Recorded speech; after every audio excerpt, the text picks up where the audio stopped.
All right, Eric, you're on the air. Oh, this is Eric the Midget, everybody. You know Eric the Midget. Eric? Oh. He can't reach the mic. Is this the guy who can barely hear? I can hear. We can't hear you, dude. Is this better? No. I'm lowering everyone's mic, but... What's up? Oh, not much. I was just calling in because, Britney Spears visit you yet? Yeah. No. This dude's a midget. He's in a wheelchair. His whole life's like screwball stuff, and then he's got hanging on his walls Britney Spears pictures. He was in love with the American Idol chick. Yeah. And he's in love with Kelly Clarkson. Really? And I was like, dude, you got to go to like a burn victims unit and date chicks. Yeah. Happy hour at the Shriner Center. Yeah. I said, you could get laid, because he wants to get laid, right? Yeah. Eric wants to get laid. I said, you could get laid, but Britney Spears isn't going to bang you, and neither is Kelly Clarkson. Really? I said, give that up. Yeah. And I said, besides, if you ever do get a broad up there, no girl's going to go for you if you got a Britney Spears poster on your wall. You're going to think you're a douche.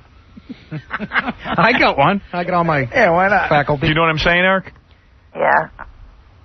I was calling because the last couple times I called, I forgot to mention something about 2 of the other American Idols. Could you talk louder? Because I don't want to miss this. Sure. Can you hear me now? Yeah. World of difference. Yeah. This makes absolutely no difference when he says, can you hear me now? He's in a not bubble? doing anything different. Could you talk taller? Yeah. Talk as loud as you can. All right. Oh, there you go. Yell.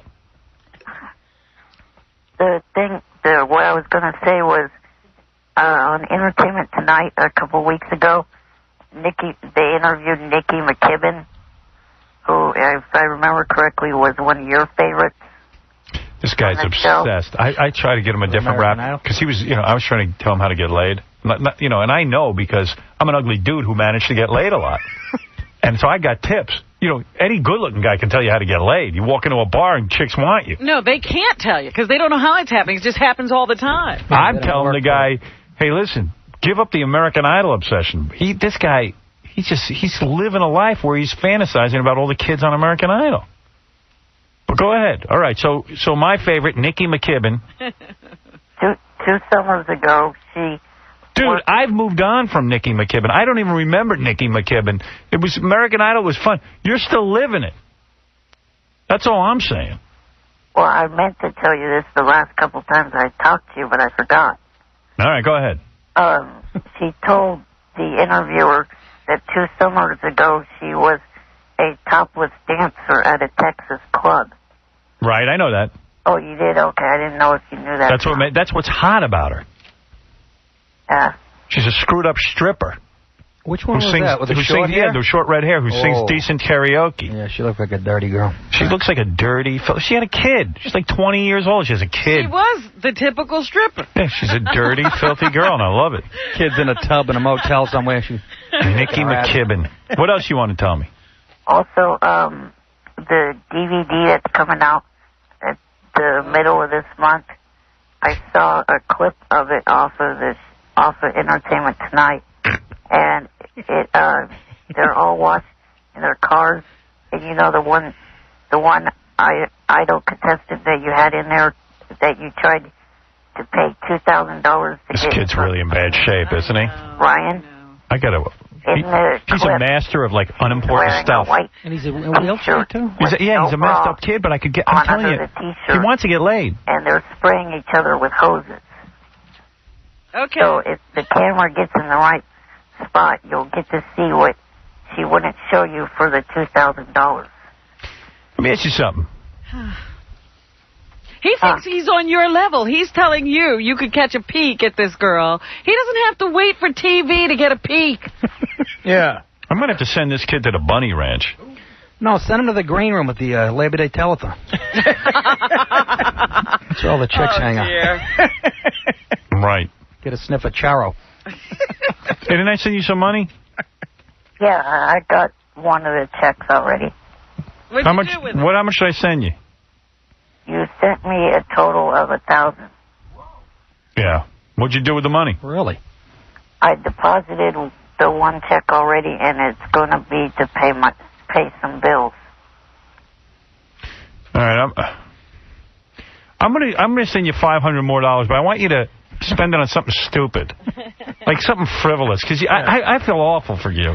Buy yourself a stepladder or something. Go nuts. Yeah. You want $500? Yeah. Tell me what you're going to spend it on, and I'll send you $500. A DVD player.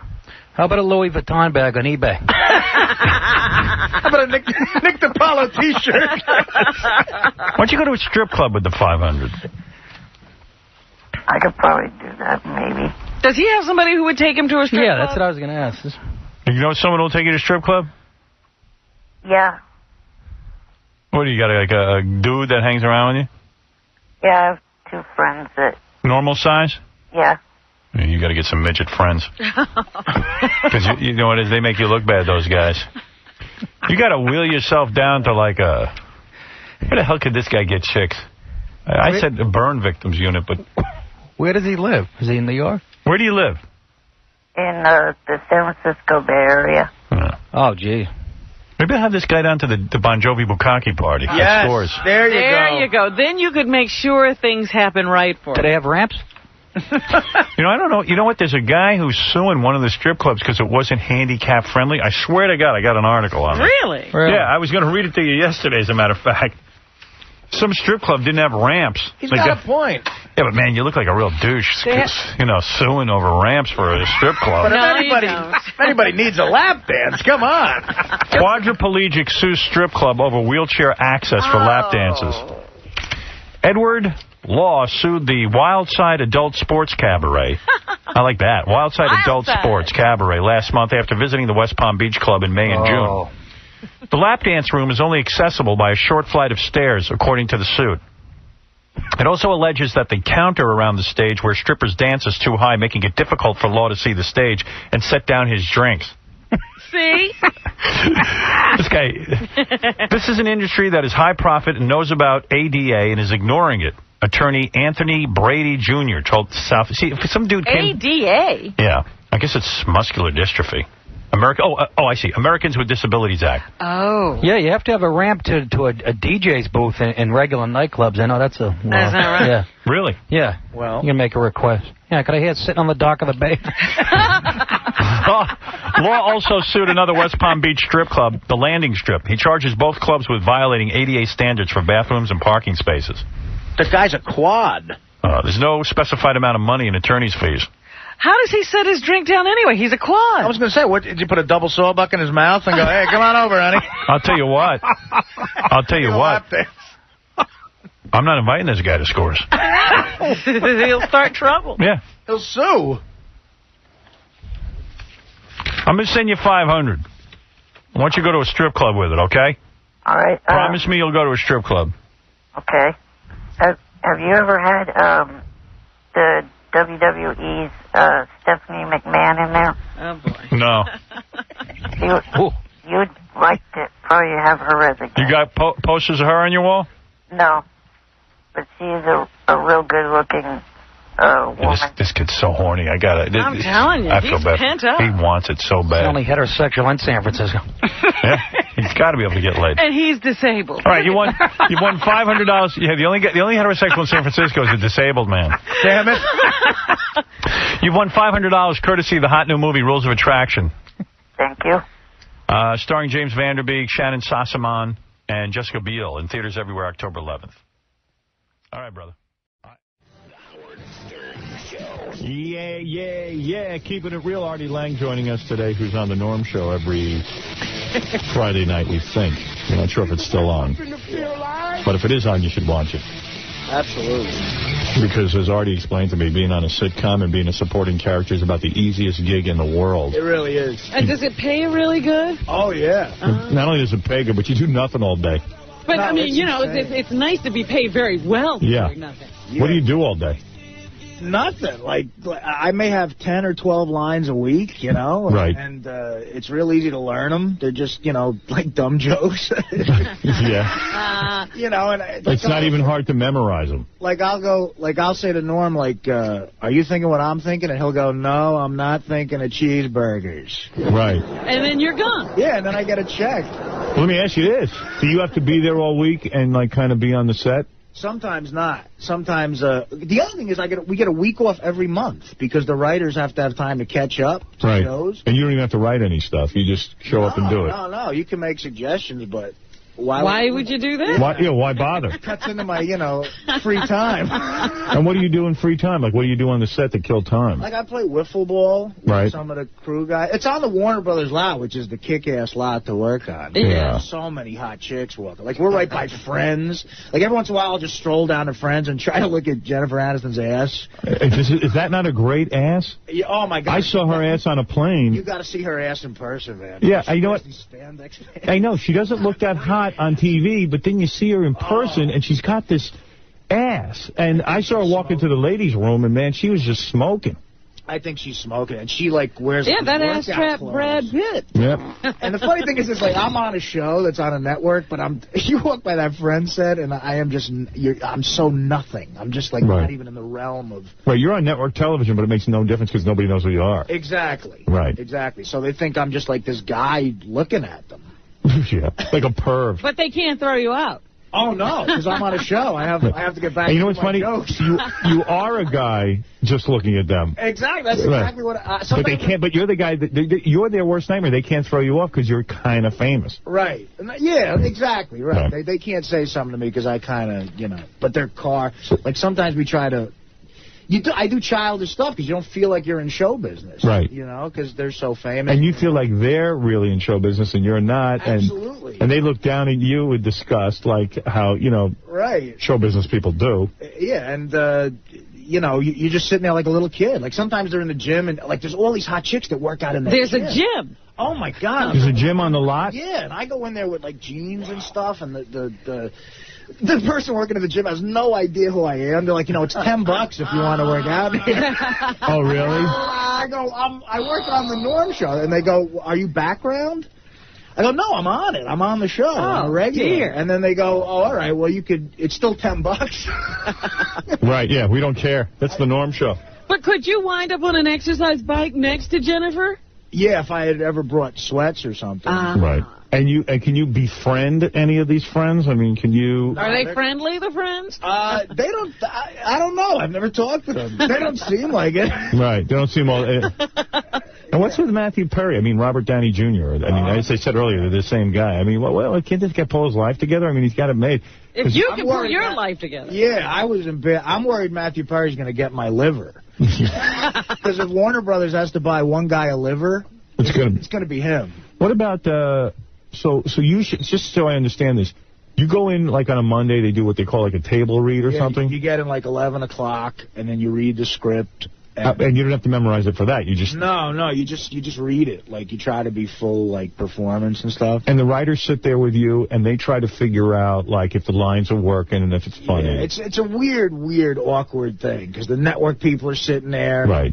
They're all these, like, creepy people. You don't know who they are. And even if you don't get, like, the jokes, sometimes the jokes don't... You just sit there and laugh at them anyway. You try to sell them. The writers laugh like crazy. Right. Yeah, they sit there and laugh at their own crap. Exactly. And the network guys sit there and they try to get into it. It's one of those things where you can really tell whose line it is, right? Right. By who's laughing the loudest. They just make faces. The network people just make faces. Right. Right. Yeah. On Son of the Beach, I've been to a bunch of the table reads. Yeah. After the guys write the scripts, we all sit down and we watch the actors do it and stuff. And everybody sits there and laughs way hard to make sure that... Right. Exactly. They really want to sell it. Right. Right.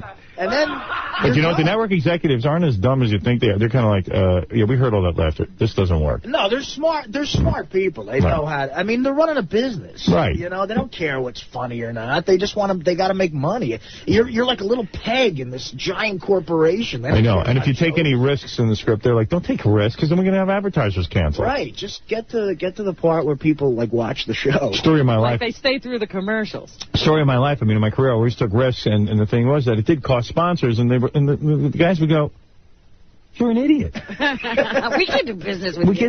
I go, well, how do you make radio better? How do you make it entertaining again if we don't take risks in the beginning? They go, well, we're not going to take any risks. Right. Why should we? We want to make money. We want the airline. All we want to do is make money, dude. No one's here for art. This is not art. Before they say anything in sitcoms, it's the word they use the most before funny, before anything, is likability. Right. They'll even say stuff like huggable. What do they do with Norm? He's not likable. Well, they're trying to figure it out. I don't know. Yeah, they're gonna. As we speak. That's why you're there. Definitely not huggable. You're all fuzzy and warm.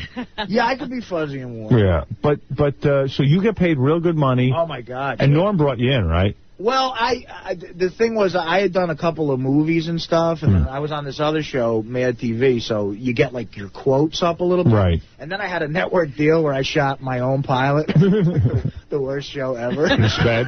Who put that together? I mean, who wrote that? You? After Mad TV, I did this movie with Norm, Dirty Work. Right. And then I got what they call, like, a development deal. Uh-oh. Fox Network. And did you actually shoot the pilot? Yeah, the pilot got shot. And was it horrible? Oh, my God, it was bad. And why was it bad? What was the premise? They threw it together real quick. I wanted to play a bookie. Mm-hmm. Like, they said to me, you know, what do you want to do? I said, I'd love to play, like, a runner for a bookie in a show. And That's funny. I got to go collect money. The different characters are my buddies who are losers who I got to collect money from. That's funny. And I'm saying this in a room of network people, and they're just looking at me like, what do you... And they said, what's the difference between a bookie and a runner for a bookie? And I said, well... So you wouldn't even be like the head guy. You're like the loser who goes and collects money. Yeah, I said the difference is like, 6 months or 3 to 5, basically. Right.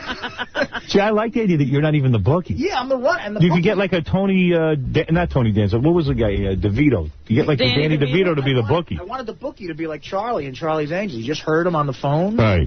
So you could get some famous guy who might be willing to take a huge check just to do a voiceover or something. Right. Danny DeVito. Right.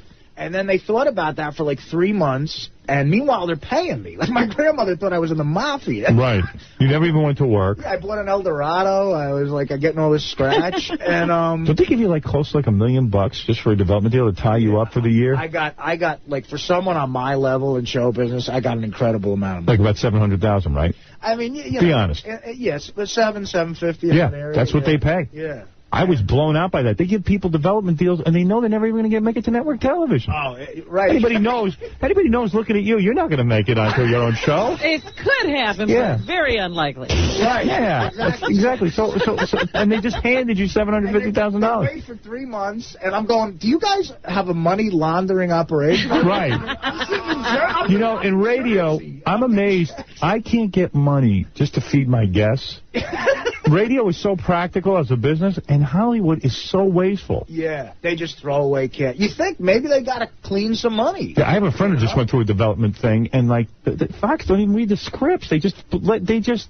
Yeah, sometimes if you're hot, they just give you money. I said to my friend, I said, this script, my friend gave me the script to read. I said, the script's not right. I said, I mean, I'm not a genius, but I'm reading this thing, and I have no interest in it. Right. Like, they're going to make it anyway. They don't care. Yeah, they got to do something during pilot season. They spent so much money. And the writer was a real funny guy, I thought, but they made him rush the script. They made him write it. Because after 3 months of mulling over that idea, they go, well, we don't want to do it because we don't want you to do something illegal for a living. You know what? Yeah, I know. This is so stupid. On the show. Yeah, right. Like it The took Sopranos. 3 months to figure that out. Yeah, The Sopranos is a bunch of illegal guys. Can you guys do something legitimate? Right, and I had all these Jersey references in there. Like, no one's going to care about these Jersey references. But that's what makes it different. Yeah, exactly. This was 3 years ago. Meanwhile, The Sopranos was talking about all Jersey references. Franklin Avenue and Nutley. Pine Barrens. Right.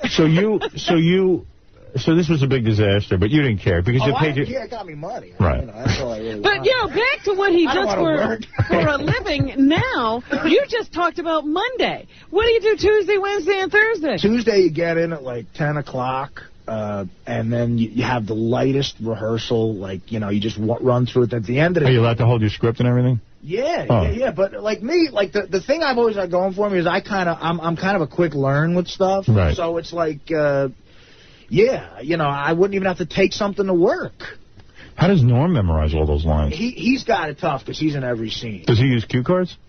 No, you can't in a sitcom. And isn't it like doing like a... You gotta look at the other actor. Yeah, right. And isn't it like doing like a little play? Like, I mean, you gotta memorize a play. Are you in front of an audience? It's hard. Yeah, when there's you finally do it? people in the studio audience. But me and Norm are like the worst actors, and we're always smiling. And then you go, and Laurie Metcalf is on the show, who's amazing. Who's a real actress. Oh, my God. She's they figure surround you guys with like real actors. Right. Yeah, so when she's really mad in the scene, she's mad. Like you get scared because she's really mad. And like Norm is supposed to be mad, he's giggling. And, like, hey man, I'm mad at you. What? I don't know. I'm not really mad at you. And he's the worst because if a joke bombs with the audience, right? You didn't write Get close to that microphone. I'm losing your voice. I'm sorry. Yeah. If a joke bombs with the audience, like in the middle of a taping, like I'll say a joke, and because we're friends, Norm will just like if it bombs, he'll just let the silence go. Right. And the network people are squirming and stuff, and then he'll just look at you and go, "Well, there's that. Did you think that was funny?" Breaking the fourth wall. And he makes you look like a jerk, and the whole audience laughs. Right. They should leave all that in. Oh, that's funny. They should, I'm telling you, because it's funny. One reviewer loved the show, and he said that Norm has an ironic take on acting. Right. That's nice. That's why he liked it. Yeah. And Norm said, well, shouldn't I be doing that on purpose? What was the name of the pilot you did? It was called The King of New York, which was shot the same pilot season as The King of Queens. And what were you? I mean, what did it end up being? What I ended up doing was I played a doorman of, like, the Plaza Hotel in New York. Oh. Already on board. Yeah. And I said to them, all I cared about was just playing, like, gambling and stuff. Like, I didn't care about anything else. So I said, well, what if I'm a doorman who takes bets from guys? And they said, all right, fine. We'll do it. They were completely... That's okay. Yeah. They said that was all right. Right. But then I had to have a love interest. It's like I don't know how to like. You should have had like a midget or a dwarf love interest. It would, yeah. Then people would have bought that. Totally bizarre. Speaking of that, so Robin gives me this tape because I wanted to see the show about dwarves on HBO. It followed The Sopranos. Last week. I sat there and cried like a baby. I told you, it's depressing as hell. Man, what a tough life. Boy, I think my lucky stars. I wasn't born a dwarf. I'm glad I'm an oversized geek. Depressing as hell. Yeah. That is a bitch, man. That is a bitch. You don't even know. You only imagine how bad it is. This documentary shows you. Right. It was weird. They had one guy who was a doctor. He's a dwarf. And you know how no one takes a dwarf seriously. He's like, everyone thinks because I'm small, I'm an idiot. Yeah. But the guy's like a really good doctor. But, it is weird. Like, you walk down the street, you don't see many dwarfs. And they're saying 1 in 40,000 babies is a dwarf. Where are they? Where are they hiding them? 1 in 40,000? 1 in 40,000. That doesn't sound like... That's a lot of dwarves when you count up all the people that are here. Yeah, the worst guy is the first guy on the special, as Robin explained last week. This dude is born a dwarf. And at first you can't really tell a guy's a dwarf. They were talking about this, like when the baby's born. Because they look sort of normal, but even one woman said you could tell something's wrong because the arms and the legs seem a little bit shorter even as an infant, and the head seems a little big. Yeah. And this one woman, I guess, gave this dude away. And he grew up in orphanages and all kinds of crap, and he's all poor and stuff. And then he went to find his real mother when he was an adult. And you see this little 3-foot guy walking through the street trying to find his mom. And then he finds his mom. Turns out his mom's a super rich broad, lives on Park Avenue, beautiful apartment, the whole deal. Boom, knocks on her door. The mom takes one look down, and she goes, yeah, and it's like one of those weird things where, you knock on the door, and you look out, nobody's there, and you look down, and there's this dwarf standing there. Screaming. Screams at the guy, you can't be here. I gave you away. Get out of my life. You're not supposed to leave Connecticut. Like, you had him confined to the state. Yeah, don't you ever show up here again. And the guy was just, like, blown out. Oh, that's horrible. Yeah. And then they got one broad on there. They stretched her. Her parents stretched her. Is that the weirdest thing? Yeah. Because it's a dwarf on long legs. Yeah, I'd want to be stretched, though. But, look at her walk now. You see the busted ligaments? Yeah, well, they say that was the first time that happened. Oh, sure. The ligaments got too stretched. Oh. They just don't get treated well at all. No, they don't. Me and Norm had a midget in the movie we did, Yeah. And they put on the call sheet, the call sheet in the beginning of the day. Sure. It said, Norm 8:30, and then it just said midget 8:30. Oh. So this midget goes ballistic. Right. He starts going nuts, and he calls his agent and stuff, and the agent calls up and starts screaming at in this day and age, how dare you, Right. His character has a name. His character in the movie is Paul, like everybody else, blah, blah, blah. So everyone's real apologetic because you're afraid of a lawsuit and stuff. Yeah, right. I swear, this is a true story. Yeah. The next day, the call sheet came out, and it said my name, Norm's name, and then it said Paul the Midget.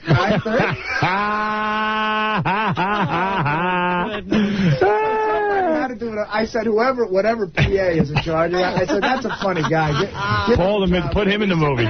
He should be writing. He went nuts, and they had to talk him into, like, not going, and, you know, I mean, but it was hilarious. But I had to talk him down off the ledge. Yeah. Paul the Midget. Well, and midget is, I learned from the special, is really a derogatory word. It's the same as calling a black guy a nigger. Oh, really? Yeah. So you're calling him a nigger. It's like Paul the nigger. How much easier with saying midget than I am dwarf? Yeah, see, that's a problem. I have no problem saying midget around a midget. Right. Yeah, go up to a black guy and call him a nigger, see what happens. I'm You're saying, not that brave. Yeah, right. I'm going to say African-American a lot around a black guy. Yeah, right. Paul the African-American. Exactly. Right. So anyway, geez, where do I go from here? There's so much to get to and so little time. Can't even tell you. Meanwhile, last night's special after The Sopranos was on Bellevue, so I can't wait to get home and watch that. I know. I didn't tape that. The Sopranos, by the way, for anybody who's been complaining that The Sopranos isn't good, Robin. Like me. Like Robin. You just hang in there. Last night's episode was kick-ass, was killer. I have to agree. It was great. It was a great... In fact, I'm so pissed I stayed up to watch it because I'm suffering now. I'm so tired, but I got to tell you, you could not turn it off. It was just so good. One of the best episodes ever. Those guys running through the woods. The whole love interest thing on his part and Meadows. Mm-hmm. Just great. Good stuff. Oh, stuff happens with Meadow, huh? Oh, yeah. Yeah. Oh, are they going to kill that kid who's with Meadow? See, she never tells her dad what these guys do to her. Oh, he's going to find out this time. Is he going to find out she actually caught him with a girl? Wow. I don't know. Well, Sopranos is great. And by the way, the director last night's episode was Steve Buscemi, the actor. The guy who got stabbed not too long ago because of a bar fight. But I got a feeling the directors, you see, and this I know from friends of mine in TV, television directors aren't like movie directors. Don't ask me why. Well, they don't develop the script.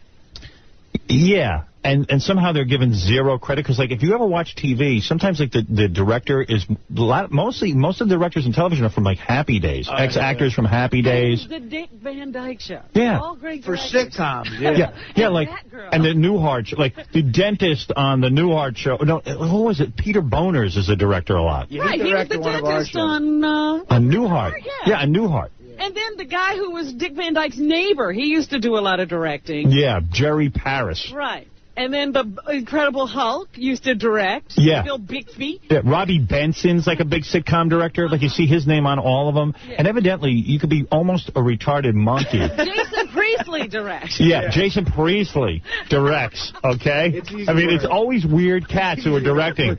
It's like, Donnie Most, right, who played Ralph Malph on Happy Days, and the other guy, Anson Williams, director. I was watching something on TV Land this weekend, and they were talking about all the different people from old sitcoms that became big directors. So they show Penny Marshall and all her credits, and Rob Reiner and all his credits. Then they showed the black guy from Hogan's Heroes. Right. Apparently he's directed a bunch of stuff. Yeah, I'm telling you, that's Ivan where... Dixon. People, what's his name? Ivan Dixon. Right. Yeah, that's right. Ivan Dixon. I'm up on sitcom directors. Are you? Yeah. And he's big, that guy? Yeah, he directs a ton of stuff, that guy, yeah. Yeah, he's like a big deal. The guy who was that girl's boyfriend, he used to direct Ted before Bessel. he died, yeah. Ted Bissell. Bessel. Nobody even knew his name. I'm up on that stuff, too, because I always look to see who the director is, because I think it's so damn funny. And evidently that's like a perk you get after you've retired from a sitcom, and, you're the third guy in, and you can't get any work. I'm looking into it. Yeah. I'm pretty sure Scott Baio's a major guy there, too. Oh, jeez. Is that what he does? I don't know. Alfonso Ribeiro. He's directing? He actually was... Well, the guy who directed... Who's Alfonso Ribeiro? He's the kid who was Will Smith's brother, I think, on The Fresh Prince. Yeah, the tap dance kid. The little tap dance kid. He was the little kid in the Ricky Schroeder series. Yeah, that's where you first... What's he doing now? Well, the guy who directs our show a lot also directed a lot of Fresh Princes of Bel-Air. And one day he shows up to work, and Alfonso Ribeiro is just, like, walking around, like, getting him coffee. Oh, no. We were like, who's that guy? And the director goes, he's training. He's in training. So you got to sit there and, like, Alfonso Ribeiro is just like this guy's gopher. Christopher Lloyd from Taxi, big TV producer, that kind of thing. So anyway, I don't know what my point was in bringing that up.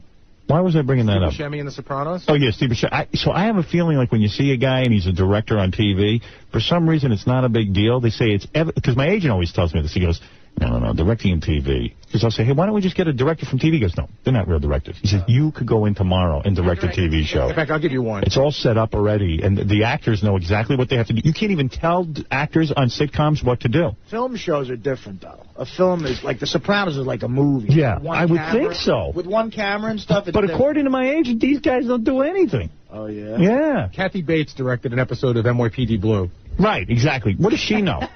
It's like when you get to be the guest editor of a magazine. The magazine already runs. Exactly. But it's weird. It's like there's 3 camera shoots on or 5 camera shoot on these sitcoms. The guy comes in. He's not even allowed to talk to the actors. He's not even allowed to do anything. And he gets a director's credit. Yeah. I want to do that. I'll direct something. Because that was always the funny thing to me. It was like J.R. got to direct some of Dallas once he'd been there a while. You know, it was like he was bored just being J.R. Right. So they said, all right, you can direct some episodes. And then Sue Ellen had to direct. It was like everybody could. I knew it was BS when most of the cast of 90210 were the executive producers of the TV show. I go, that means they do nothing. But, Howard, you know our friend Danny, the guy that, writes out in L.A. and stuff, that guy Danny Zucker? He did a pilot. I remember him telling me that it was a big deal that he got Robbie Benson. Like, Robbie Benson's hard to get. Yeah, but I think... Really? Yeah. I don't have any explanation for that. He has a lot of clout, I guess. Robbie Benson. He did some of the best episodes of Friends, they say. Really? Nigga, please. You know who directed my pilot, that bad pilot, is Hoover from Animal House. Right, see? Jamie Widows. Yeah, right. Wow. It's always he's some a huge guy. Yeah. Hey, my director, Scott DePace, thinks he's Alfred Hitchcock when he does a boxing match. So, these guys all think they got something going on. I don't know. He tells me it's hard. All right, anyway, So you're saying Steve Buscemi really probably didn't have that much to do with last night's episode? Steve Buscemi had nothing to do with last night's episode being good. The writers write it, and the actors know how to act it. It was good last night, but it was great last night because it was well written. Right. Yeah. Oh, I agree with you 100%. But everybody was like, ooh, that was Steve Buscemi's episode. Yeah, right. Okay, I got a ton of stuff to get to. First of all, let's go to Eric the Midget, who calls me all the time. He's in a wheelchair. He's a big mess. Go ahead, Eric. Hi, Stephanie. Hi, Eric. This I kid's... watch the WWE all the time. I like SmackDown probably better than Raw. Thank you very much. I don't mean to bring up your personal history, Eric, but Eric is a midget in a wheelchair. He's got Britney Spears posters hanging up in his room. He's got Stephanie McMahon fixation. Let me say something. You're never going to get laid this way. When girls come up to your room and see Britney Spears posters and wrestlers... There's nothing wrong with wrestlers. Yeah, I mean, you got to go after... I told him to go to, like, a burn center and pick up chicks. Oh, that's nice. Yeah, well, he wants to get laid, the kid. But I'm saying you got somebody, too. Yeah, he should set... Well, he doesn't want to do that. I think he wants a relationship. Yeah. I mean, he's a little above. Yeah. So, do you want to just say hi, Eric, or do you have a question for me? Well, I have a question. One thing I was thinking that WWF or WWE should try to do is maybe to improve attendance, maybe make each of the shows kind of a huge party atmosphere by like having a band before and after each show. Is Come that here. your thought? What's the matter with you? You First of really all, spent time on that? I detect you putting on your sexy voice for Stephanie. Stephanie, he doesn't have a chance with you. You're very much committed to Triple H. Well, he hasn't asked. Yeah, well, He's trust talking me. about bands. Yeah. Well, you do love Stephanie McMahon, right? Yeah, I'm a fan. Have you fantasized about her? No, not that. No. Tell the truth. All right, I'm offended. You've never pleasured yourself thinking about her? Well, I don't know if I really want to admit that or not. Oh, you have to admit She's offended. I'm offended that if you haven't. Dude, you whacked it a few times to Stephanie. Maybe. All right. That's what I wanted to know. Well, I guess the big thing that you should order, Eric, the midget, is pay-per-view event No Mercy this Sunday at 8. Are you in it, Stephanie? I probably will be. What do? You walk out in a sexy outfit? Well, pretty much in a business suit, because now my character's changed. Now I've taken over SmackDown. I'm the general manager, and I'm sort of at war with Eric Bischoff, who's the general manager of Raw. Oh, Artie does an Eric Bischoff impression. Go ahead, Eric. I mean, Artie. By the power vested in me by the state of the WWF, I pronounce you gay wrestlers. It's a good impression. That's it. That's not Eric Bischoff? Is that Rico? If I wasn't, no, that was Eric Bischoff. That's Eric Bischoff. Okay. Yeah. And watch the season premiere of Tough Enough 3 tonight at 10 o'clock on MTV. So when you and... Yes, Eric. Eric, go back to staring at the post. Let's go to Eric the Midget. Eric. Hello. Hey, Eric. For starters, I would prefer to be referred to as a little person, not a midget. Yes, why would you call him such a derogatory... Well, because it's not funny to say Eric the little person. I'm a comedian. I make people laugh for a living. You can't say Eric the dwarf? He's not a dwarf. He's a midget. He's not a midget. There's no such thing. Yeah. Hey, this little peckerhead, all I've done is give him money and try to help him. You've given him about $1,500. Yeah, and he sent me the nastiest goddamn email. Really? What did it say? Where is that thing? We got that? Hey, Eric, what's your problem? Well, it's the fact that last week when I called in to talk to Stephanie, you kind of started making light of the whole situation, and all I wanted to do was just talk to her because, I'm a fan of the WWE, and I had hoped to be able to, have a little chat with her. Well, you got to talk to her. I let you talk to her, I gave you money, and then you stabbed me in the friggin' back with an email that was so angry and hurtful. You can't trust the little people. I don't. This is turning me off to all little people. I'm going to try not to be prejudiced against little people based on your letter. But you think you ever would have gotten a shot at speaking to Stephanie McMahon if it wasn't for my help? Yeah, who else has gotten you close to her? Well, no one, but what frustrated me was that I've been wanting to talk to anyone from the WWE for quite a while now, and I got my first chance at it, and then you go making fun of me on the air while I'm trying to talk to her. Yeah, but my point is, at least I got you to talk to her. I might become a dwarfist if there is such a thing. I know there's a racist. I'm not that. I think I'm a dwarfist. Because, I gave this kid such love and attention.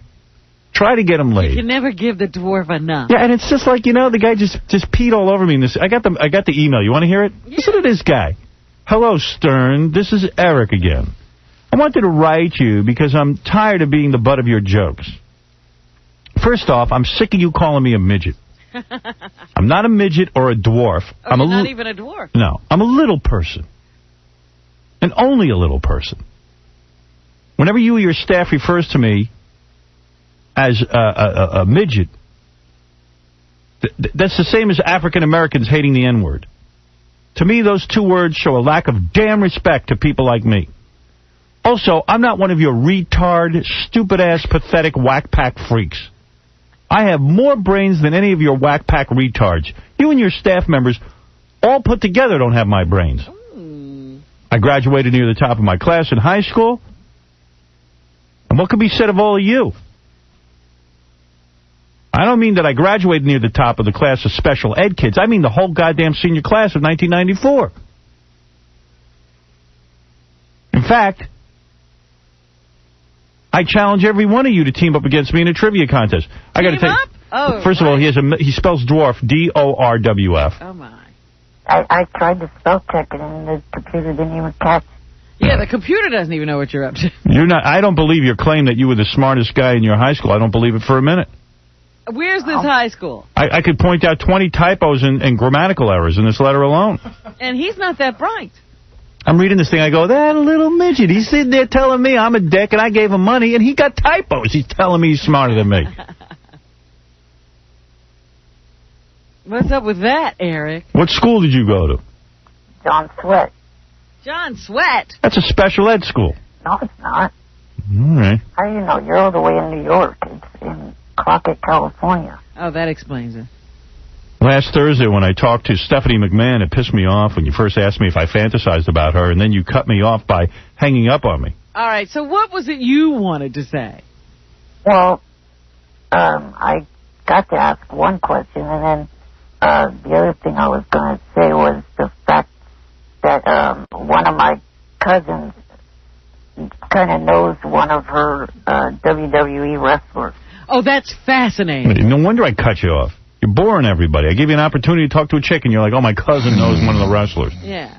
My cousin knows that guy that's holding the championship title. Brock Lesnar. And what is she going to do with that information? Well, I don't know. Exactly. Dude, I give you a shot at talking to a chick that you dig, and right away you're playing Jewish geography with her. I know a cousin of someone who is in the WWF. I can't waste my audience's time with that. So I try to treat the guy nicely. I put him on for a second or two. Yeah, we keep you from being boring, and you you should don't even appreciate that. See how angry this whole thing is. What else does he say? Oh, he goes, what is it that every person that you have on your show, when they want to talk, you have to talk about sex? Who the hell do you think you are, Dr. Ruth? To me, I had no problems with you when you were giving me the total $1,500 that you gave me. But why did you have to make me look like an ass on your show to get that money? Giving that money was the only nice thing you did when I called. You are a brainless jackass. If you have a problem with anything I've said, you know my number. Just call. Here it is in case your dumb ass forgets it. And I'm not a pathetic disabled mess that needs you to set me up with some legless, toothless woman. That's another thing. When I was talking to Stephanie, you called me a mess on the air. You know what, Eric? You should send back the money. Yeah. Send me back the $1,500 if I'm such a dickhead. I can't do it. Deposited it. Sent some of it for my bills. Well, still, pay us back. Don't see anybody Don't else. take our dirty money. Yeah, I don't see anybody else doing anything for you. I ain't saying I'm perfect. And why do you call? And what's wrong with legless, toothless women? Just not my type. I'm not against amputees, but the toothless part, that goes a little too far. You know, all I've ever said. They could have teeth, Howard. All I ever said to this guy, seriously, is, look, man, if you want to get girls, stop hanging posters in your room of Britney Spears and Kelly Clarkson and the WWF wrestlers. You try to give them some good advice. Because when chicks come up to your room and they see that, they're going to be turned off. They're going to think you're a loser. I said, and secondly, maybe you set your sights a little high. You're not going to get Kelly Clarkson from American Idol. You're going to have to, you know. What, you think after you told Stephanie McMahon you knew somebody who knew a wrestler, she's going to have lunch with you? Yeah, that's what he thinks. So I'm trying to be realistic for the guy and say, listen, I think I can get you laid, but you're going to have to maybe take a burn victim or something. She could have teeth. Well, if I've done anything wrong is I wanted you to get laid. And we were trying to have some fun. Now stop it. Also, another thing that you've never given me the opportunity to say is I have a feeling that I am going to get the chance to at least meet Kelly and the rest of them, because I have, over the last few years, been fairly successful in meeting famous people. You know how? I know how. He goes there in the wheelchair. And they bump him up because, you know, you can't say no to a person in a wheelchair. I say no. I have that a lot. When I used to do the book signings, a lot of wheelchair dudes would come in and go, they get bumped right up to the front line. I say, no, gotta wait. Go to the back. Go right to the back. I've met Tara Lipinski twice and Leanne Rimes once, plus a bunch of A's and Giants players. What do you do? What do? You wheel in and then you go, I demand to see some celebrity? No. You wheel right to the door? When I met Leanne, I was in the front row of the concert. What's so great about you were in the front row of the concert, and what happened? Well, one of the staff members, I don't know if he worked for the venue or if he worked for her, you know, traveling group or what, but he walked in front of us a couple of times, and he, you know, came over to me and asked me if I wanted to go backstage and meet her before the concert when there was a big... Yeah. Why you? Why do you think she chose you? Because you're in a wheelchair. Photo op. She releases that to the newspaper. I don't think there was even anyone taking any photos. Oh, come on. Sure. Big deal. What makes you think you're so special? You think you're so special because you met Leanne Rimes? Hey, man, I almost kissed Pam Anderson. You did kiss her. That's right. How can you say that? I showered with Carmen Electra. What do you think of that? Oh. Uh-huh. That shut you up. And what's your big deal with meeting celebrities anyway? You got to meet a it? regular girl that's going to do things to you. Oh. It's going to take your little midget ass and rock your world. And the reason why I'm so into sports is I used to play wheelchair sports. Give that up. He did. Wheelchair sports. He was used to. I was in soccer, baseball, and bowling. Oh. Hey, listen, I like you. And I don't care how much crap you give me. I'm going to get you laid. You know, next week, I think... If I get you a girl, can you do it? Can you physically get it going? Yeah, but probably not for a while. I have hernia surgery scheduled. Hernia surgery? Uh-huh. Where's your hernia? How do you get a hernia? You're not lifting anything heavy. My disability, it's a disability that weakens the tissues and the stomach lining of the... Can you perform or not? Huh? Can you perform or not? Yeah. All right, that's all I need to know. But you got to wait till after surgery is what he's saying. No. That's what he's saying. The recovery time's 4 weeks. I read on the internet earlier. Yeah, but he hasn't had the surgery yet. He could do it. Oh, when is the surgery? Probably the 6th of November. So you got a couple of weeks, Howard. What do? You sit home all day? Pretty much. Yeah, you got to get outside. I sent the money so he could get outside. He hasn't gone anywhere. Figured you at least go to the bank and deposit it. Did you pay for front seat tickets at that concert, or did they just wheel you up to the front? They wheel him up to the front. I know it. No, I got front row. From what? Make-A-Wish? No. Leanne Rimes, man. Now, I'll tell you what. She looks good. She lost a whole bunch of that baby fat. Somebody must have threatened her with jail. You're not kidding. She pulled a Lizzie Grubman. She looks good. She's got a funny face. No, she's good. She's married. Is that what stopped you? Well, she wasn't back then. I was... Yeah, so why didn't you make a move? Yeah, hot shot. Well, he's putting me down. I didn't... All right, don't send me nasty emails anymore. I didn't do anything because she was under 18, so... You know what? Tomorrow. You should have gone for it. She's under 18 and you're under 4 feet, so yeah. What's the big deal? This guy's a regular sawed-off George Clooney. You know, you could probably get Aretha Franklin. Oh, stop. She'll appreciate the attention. Stop it. She'd kill him. All right, listen, Eric. I'm going to go now. Please don't send me any negative email. It depresses me that someone I've been so good to would be so mean. I do have to ask one other question. Why does he listen to this show? Loves it. He doesn't seem to have a good sense of humor. I actually don't get it here in the room because the station that carries you here, Live 105, doesn't come in. But you do listen. I watch your E-show. Oh, you watch the E-show. Okay. Yeah. He watches Z. I see. You know if you guys are going to have anyone from the American Idol next week? Here we go again. I'm going to get Justin Guarini. You want to bang him? No. No, I don't think we're having anyone from American Idol on. I'm sorry. We had Brian Dunkelman on. That was it. Yeah, maybe Simon will come back. We'll call maybe Simon. You were talking about the new judge. I saw earlier on an entertainment show that she is a Hispanic woman named Angela Martinez. Yeah. She works on one of the black stations here in New York. Yeah. All right. Be mad at God, not me. All right. Thank you. Oh, he sent me this nasty email. I was all pissed. Yeah. I'm like, man, that little sucker. I was so good to him. Try to help a dude, and what happened? You can't win with these people. You can't win. What do you mean, these people? These little people.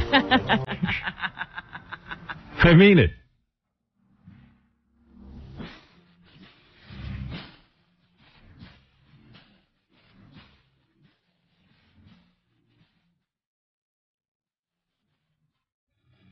I was just talking to Artie Lang in the commercials about how on the first Tyson Holyfield fight, he put down $15,000 on Tyson. And the bet was, it was such an odds-on favorite for Mike Tyson in the first fight that You could only win $5,000. Betting 15. Betting 15, you lost the 15. Put up 15 to win 5. Yeah. Nice. Do you freak after a day like that? I mean, 15 grand is a lot of money. And he said he only had 16,000 in the bank. Yeah, that was a bad day. Have you ever been in Gamblers Anonymous? No, I should do that. You'll get Well, around. not while you're gambling. No, gambling is instant excitement, you know. If you're bored on a Tuesday night in February or something, you make a big bet on 2 teams you never heard of. Hey, you in tomorrow on the show? Yeah. Oh, good. All right, because I got a ton of stuff to ask you about.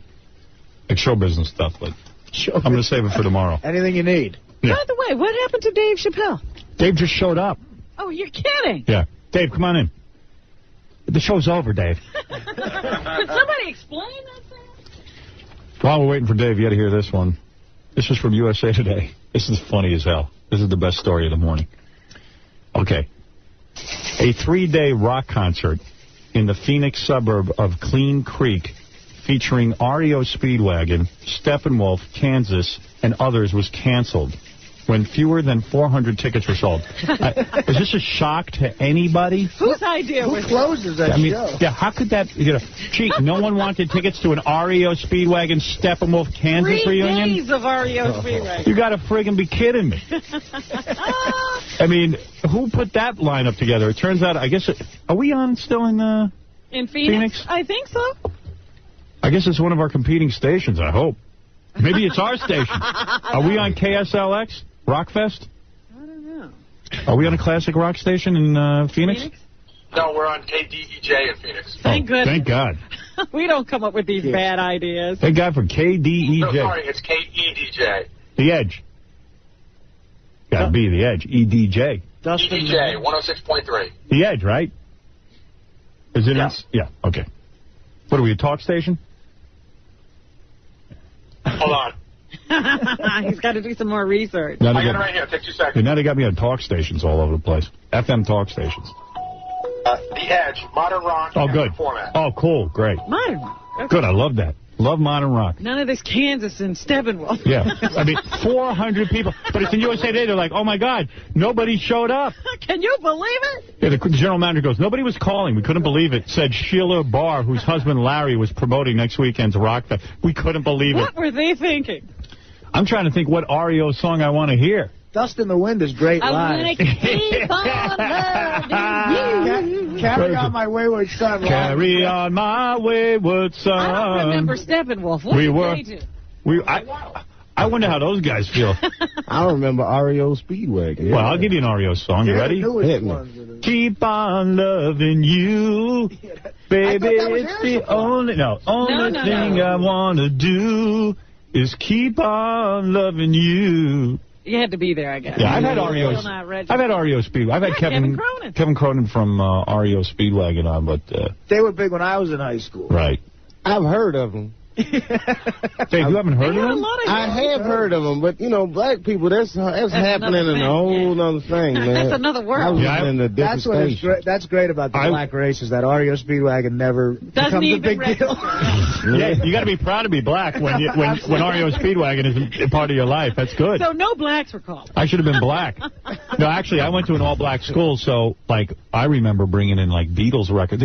The teachers at the school, my school was so bad. And, in fact, they just closed my school down or something. The state had to step in. No, they didn't close it, did they? They're thinking about it. Where do people go to school? They're thinking of, treating it like a prison now and having the state run it. What do yeah. you mean like that? It's just a bad place to grow up. So when I grew up there, the teachers couldn't teach us anything because everybody was very unruly. And now the school, they don't know what to do. They're thinking of just finding the 40 biggest offenders and throwing them out of school and putting them in jail or something. So they're in their 40s now. It's just a real bad school. It's a very, underprivileged area. You need Joe Clark in there.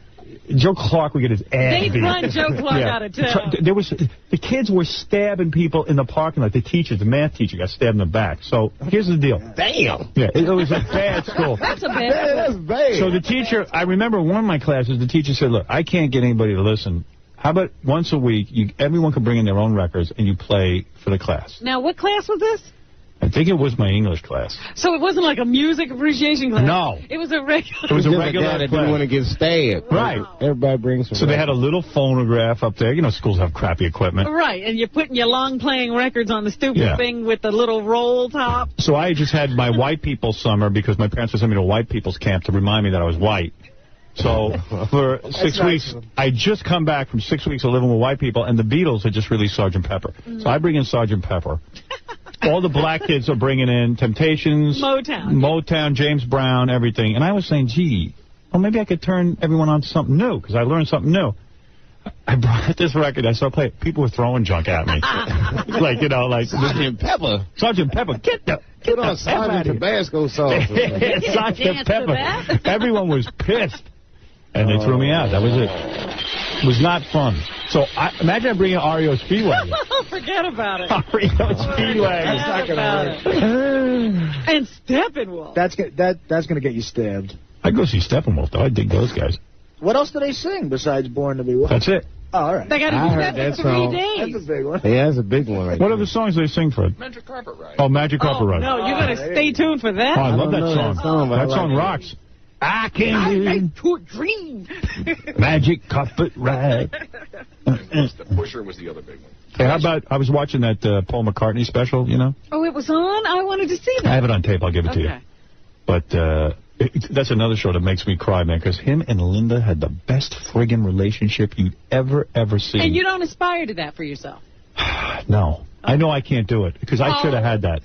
How did he meet her anyway? Like, how did you know he met her? He met her at like a... People thought like she was photographing him and stuff. Supposedly they met at a dinner party or something. He's saying, I think she was like a groupie, you know, but he felt I think he's changing history. Yeah, he is. Because she did photograph him before they started up. And not only that, he's giving the interview to his daughter. He just wants to see your mom was a filthy groupie. You know what I mean? You know what I mean? It's not going to go there. Yeah. But she had enough cash to run around in his circles, though. She was a rich woman. She came from Eastman Kodak. That's right. No, that's it was wrong. another Eastman family. Oh, her really? father was a lawyer, actually. Oh, okay. Okay. So, that's a wild rumor that she was Eastman Kodak. But I don't know. If you're Paul McCartney, who's not a groupie? Exactly. Yeah, that's right. The so whole world big, it's like, yeah. Well, anyway, this thing, they were playing a bunch of the songs that he did with Wings and that he did as a solo artist, and he had a lot of cool songs, man. He had a lot of good songs, even without the Beatles. Yeah, but they were all wimpy. Yeah, but you know what? Maybe I'm amazed at the way I love you all the time.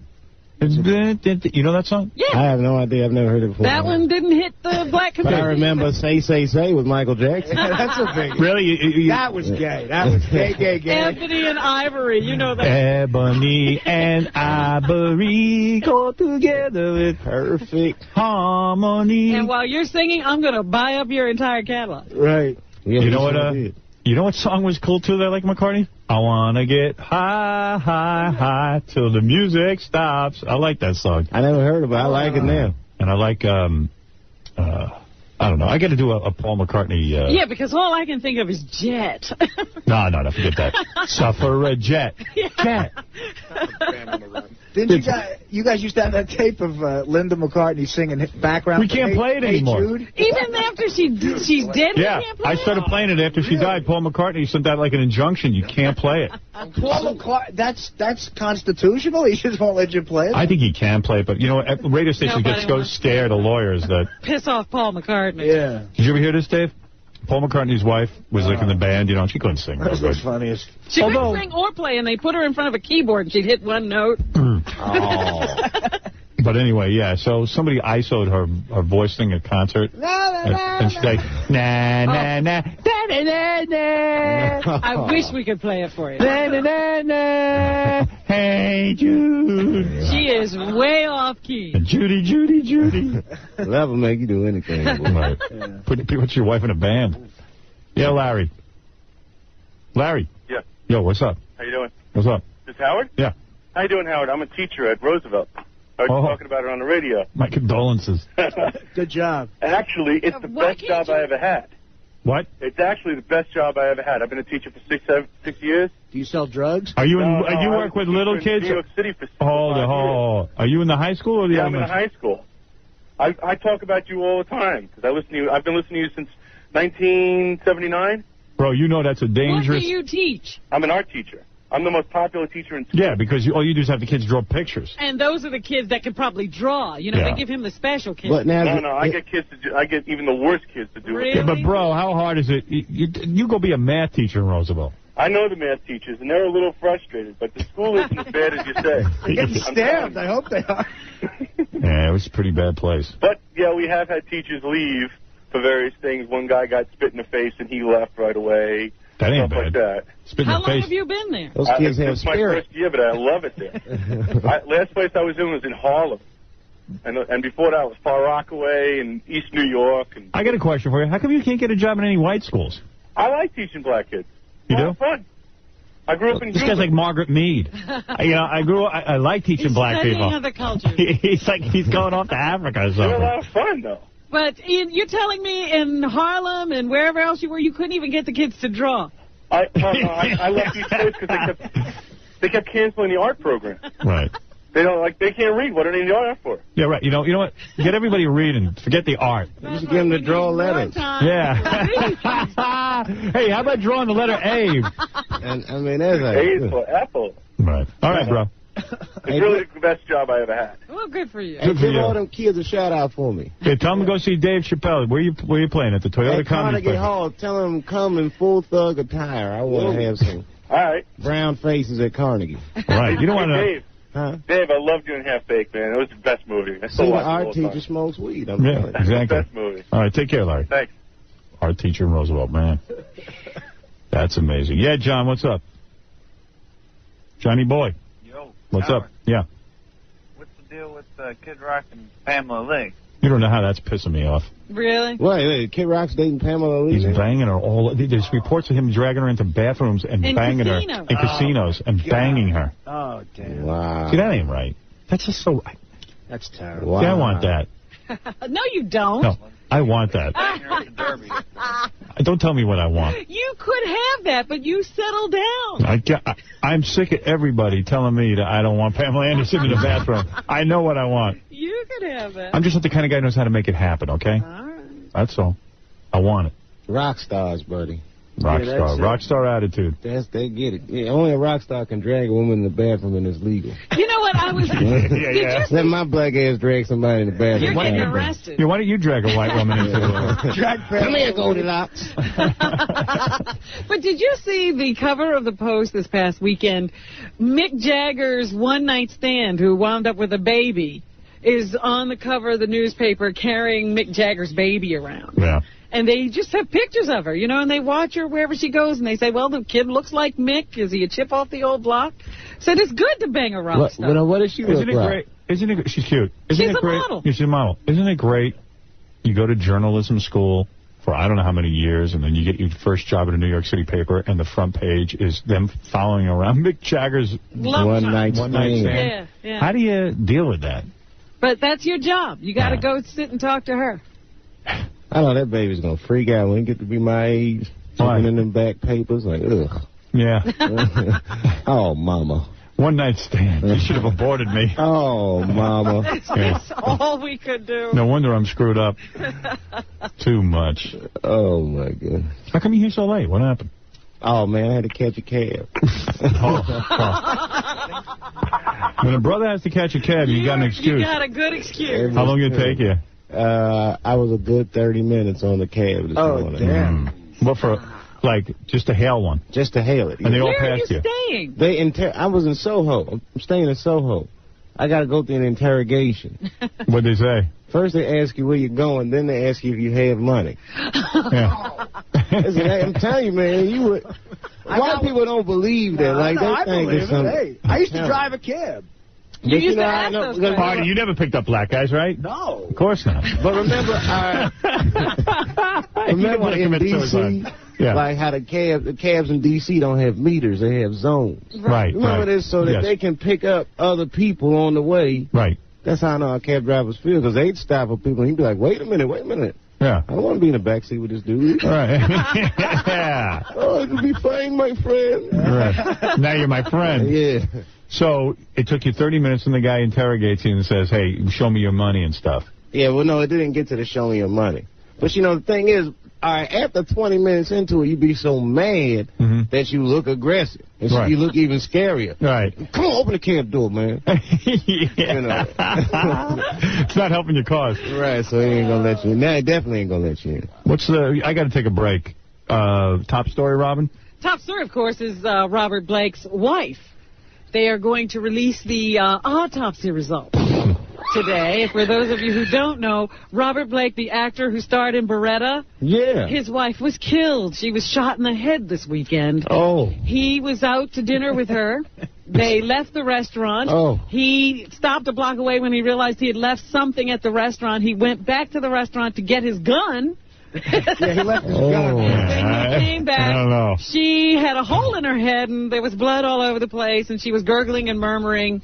He had to run for help, and she died, and there's a big investigation going on, and he has hired a private detective.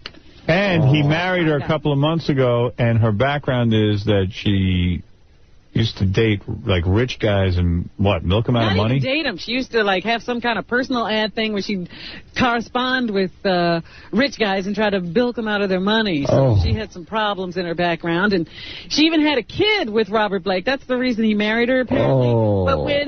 But when she had the baby, she gave the baby Christian Brando's name. Yeah. Marlon's son, because she was also sleeping with him, and she thought he was the father. I think this case is going to go on for a while. Yeah, what's up? I don't want to talk bad about the dead, but she was surprised, let me tell you. The prenup said that she thought with Robert Blake was that she couldn't commit any criminal activity. While married to him. Wow. Horrible prenup that is. And if she didn't... Yeah. Well, there it is. I got to take a break. We're going to see the autopsy results today. Good. Oh, Robert Blake. We're going to have him on the show tomorrow. We're going to be back right after these. Yeah, if you want to see a funny guy, you go see Dave Chappelle at the at Carnegie Hall. I know that sounds strange. That's right. Robin asked Dave during a commercial, "You nervous?" He goes, "No, I'm not nervous. I don't care." Well, can I say what he said? What did he say? One dick joke and all those acoustics. 212-247-7800 for tickets. You can have a great night June 6th. It's always fun. That's right. I might even dress. Look, I never dress up for nothing. Oh, put on a tux. That'll be good. What are you going to wear? Nah, that's too. Wear what you wear. Man. Yeah, I usually just be wearing my regular street clothes. Because when I dress up in suits, it doesn't feel right. Dress up in a suit, maybe you get a cab. It's like when you go... Nah, that don't work. They think it's a trap. It's so true. That doesn't even work? Hey, do yourself a favor. Don't dress like Eddie Murphy, though. Because when Eddie Murphy did his big hauls, he'd have a special blue leather outfit that he would wear, or his special red leather outfit. You don't do the leather pants thing, huh? Nah, that could fly in the 80s. You know, in the 80s it's cool. You know what? It didn't fly in the 80s. I'm telling you, when Eddie Murphy sees that now, he's got to feel like a douchebag. I think it took him out of stand-up. One of the greatest comedians ever. He's just like a douchebag. That's true. That's a funny dude. Eddie's the funniest, and the fact of the matter is, though, he didn't realize he looked like a douchebag. He's so observant, so together, so right on with his observational humor. But then again, it's like he's so famous, man. So what? He couldn't see the leather pants thing coming, though. You know what he got caught up in? The Elvis thing. Yeah, trying to look good. He even admits that. He loves Elvis, Yeah, he got into Elvis, Well, look at his movies and stuff. He thinks, he's going to be like a leading man, handsome. Yeah, be funny. Forget that leading man. Yeah, I think he's even trying the Cary Grant thing in the movies, and that's not working. With the mustache. Yeah. I don't know, man. I gotta get my ass in the movie. I'm getting sick of this. I know. I'm getting sick, man. Me and Dave have something in common in movie stuff. We both played Norm Macdonald's best friend in movies. Yeah, man. I'm telling you, I'm everybody's best friend, man. When am I gonna get a best friend? Get to be the guy. Yeah, man. Kiss my ass movies. I thought you were doing a movie. Oh, I am. What are you doing? I'm playing somebody's best friend. And what? What is that? That's good. I'm working with Eddie Griffin. Right, undercover brother, who's actually funny. He's a funny guy. He is real funny. Yeah. The other day, as a matter of fact, when I called, I was going to say we should prank call Denise Richards. She's in the movie. Oh, yeah, she's hot. See if she'll go out. She actually is pretty hot, man. Is she still hot, or is she starting to hit the wall? No, she's hot. Is she? Yeah, but she has the ass that white men dream about. What do you mean? Huh? She got a flat ass? Not flat. No. Don't get me wrong. Yeah. It's just not quite as bubbly as the brothers like. Right. We like big asses, man. Yeah. I personally like a bigger ass. How's your wife's ass? Her ass is superb. That's the thing, though. she's crazy. She grew up around a lot of white people, so she thinks. She thinks that she has a big ass. Like, oh, it's too big. No, it's nice. But I know it's working out for me. I'm happy with it. Right.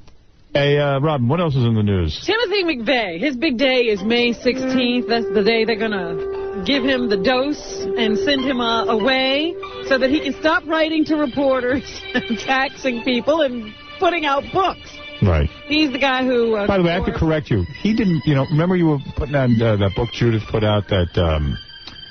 Timothy McVeigh didn't write that book. That's no, it was written by two guys who talked to him. Yeah. So when we were talking about the proceeds of the book and stuff, it's going to the authors, he doesn't get any of it. He doesn't get any money. Well, that's fine. Yeah. I don't mind that. Right. But he's writing to people. He won't write to us. I would like a letter. He did write back to us saying that he declines our request to interview him. Really? But we could get a photo, I think. A photo? Autograph? I think so, something like that. Oh, my that's nice. Can you sign it?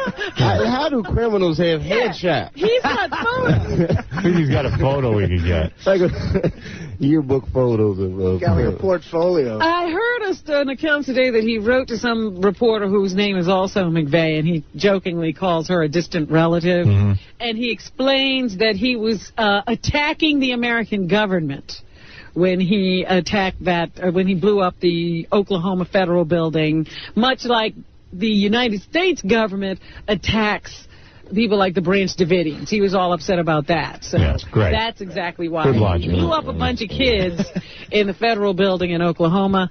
And once again, he has no regrets. He doesn't feel bad about it at all.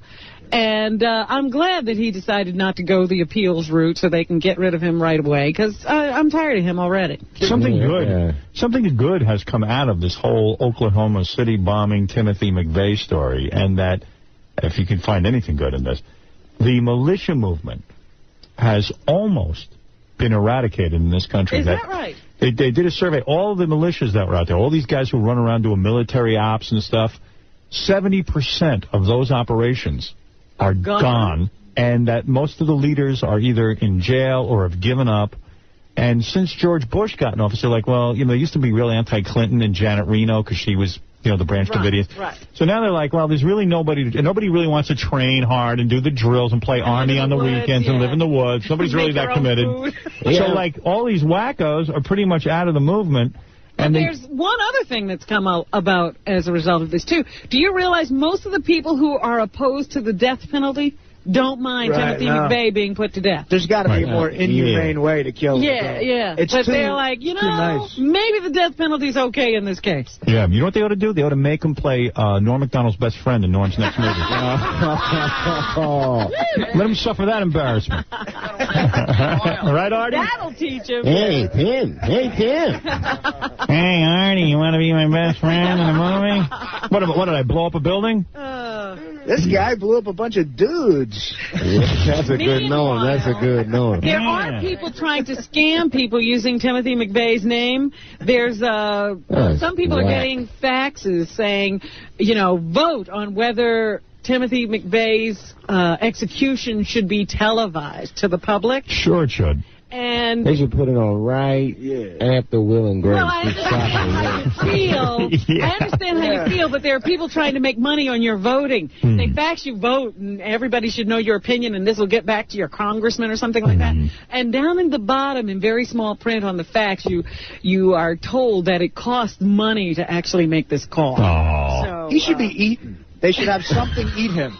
You know what I mean? Like that's crocodile. The worst death. Because you turn into crap. And put it in TV.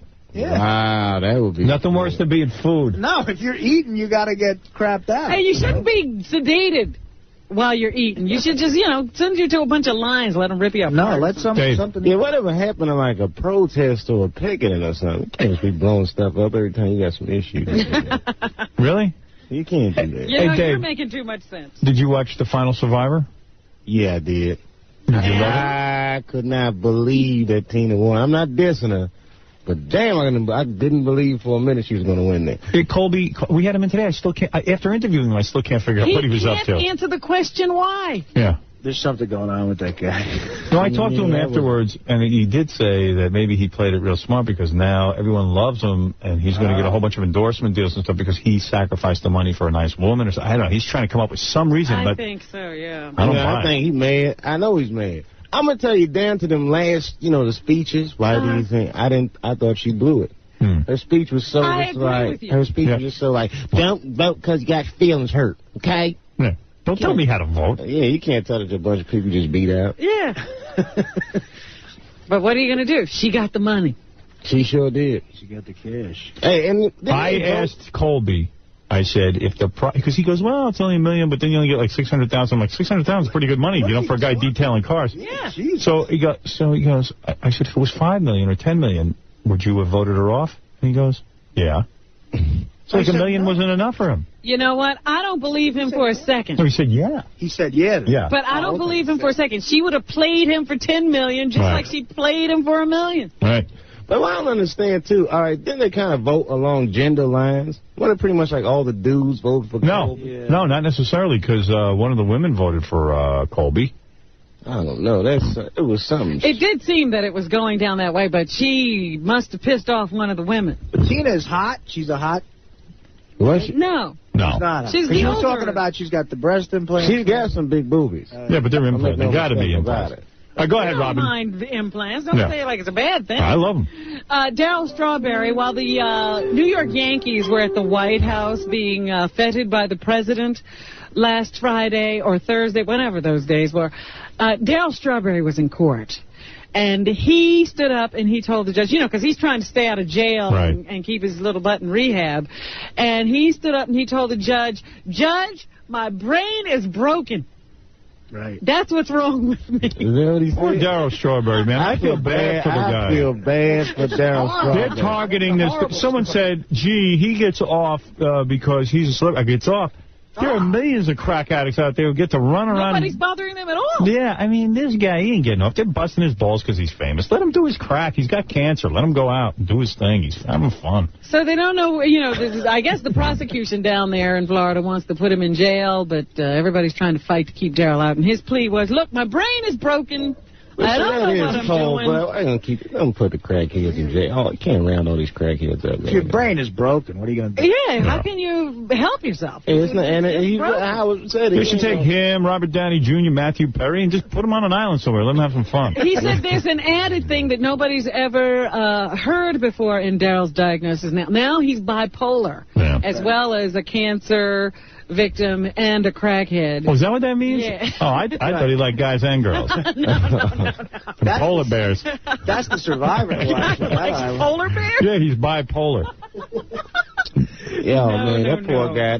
We should make a no Daryl Strawberry embargo. All comedians should just not talk about that. Oh. It's too easy. The guy was a Hall of Famer, man. Yeah. Yeah. Well, maybe they should let him into the Hall of Fame anyway. Absolutely. Yeah, they should. I tell you, Pete Rose would have a legitimate bitch if that happened. What else, Robin? Mayor Giuliani, if people have been noticing that he has more hair lately. Yeah, he does. And it's because of the hormones he's taking to fight his prostate cancer. Why don't they give that to everyone who's going bald? But I don't think these hormones are good for you. Oh. Because he says it's just a temporary thing. Once he finishes the hormone cycle, the hair will go. Is he getting boobs and stuff? I don't know, but it sounds, I guess, like it's feminizing. Yeah. Even though, he's still... he looks weirder and weirder. As tough as ever. They had a debate of the Democratic candidates who are running for mayor of New York the other day, and Giuliani announced that it was so boring he turned to ESPN rather than watch the people who are trying to take his job. Right. So, I wonder what he's going to do after this is over. I hope he doesn't go away because I would miss him terribly. Me too. I like the guy.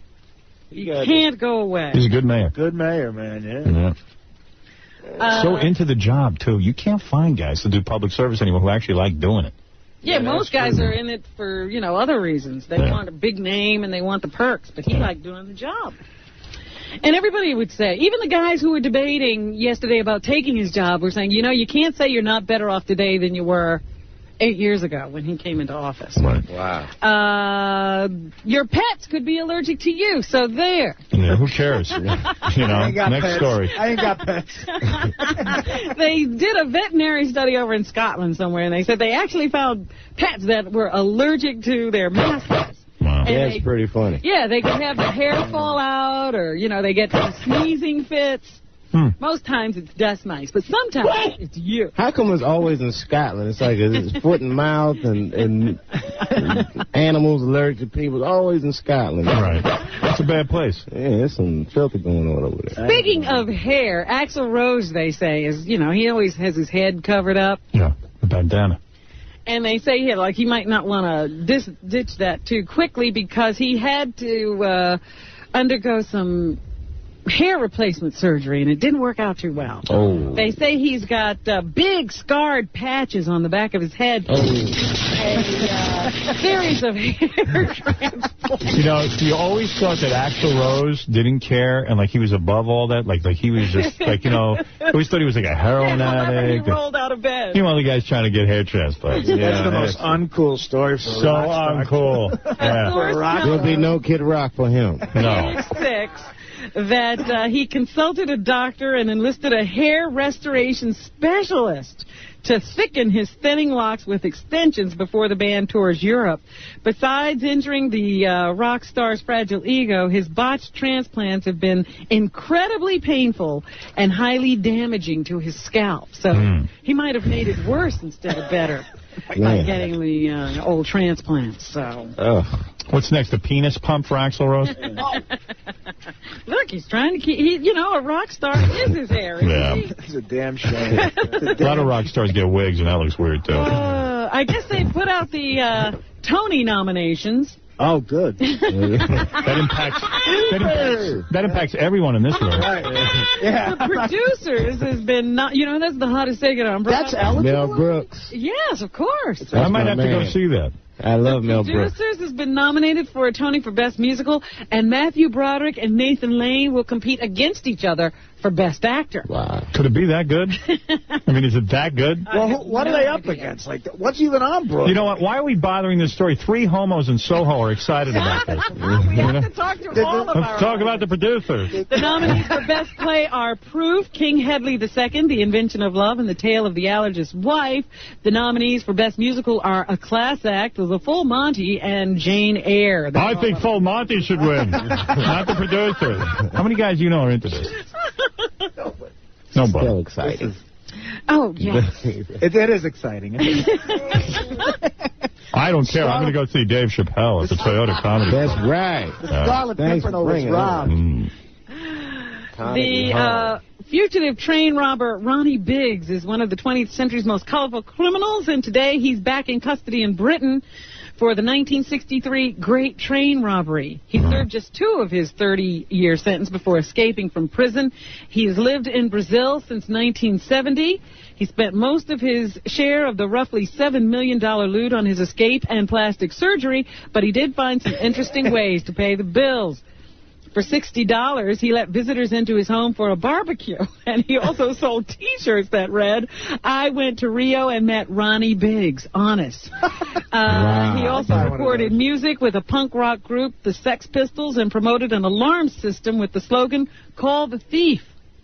I have to pee. Biggs, who's now 71, has been incapacitated by a series of strokes, and I guess he wanted to die on his own country's soil, so he went back to Britain, even though he knew he'd be arrested again. So he's back in jail. $7 million on plastic surgery. Man. Well, no, he didn't get all of it. He had partners, so his portion went to plastic surgery and his escape. Wasn't that great of a train robber? That was a pretty good train robber. But it was like 30 years ago. That was big money back then. Anything left in the news, Robin? That's right. The biggest movie at the box office this weekend was The Mummy Returns. Norm Macdonald in that? No.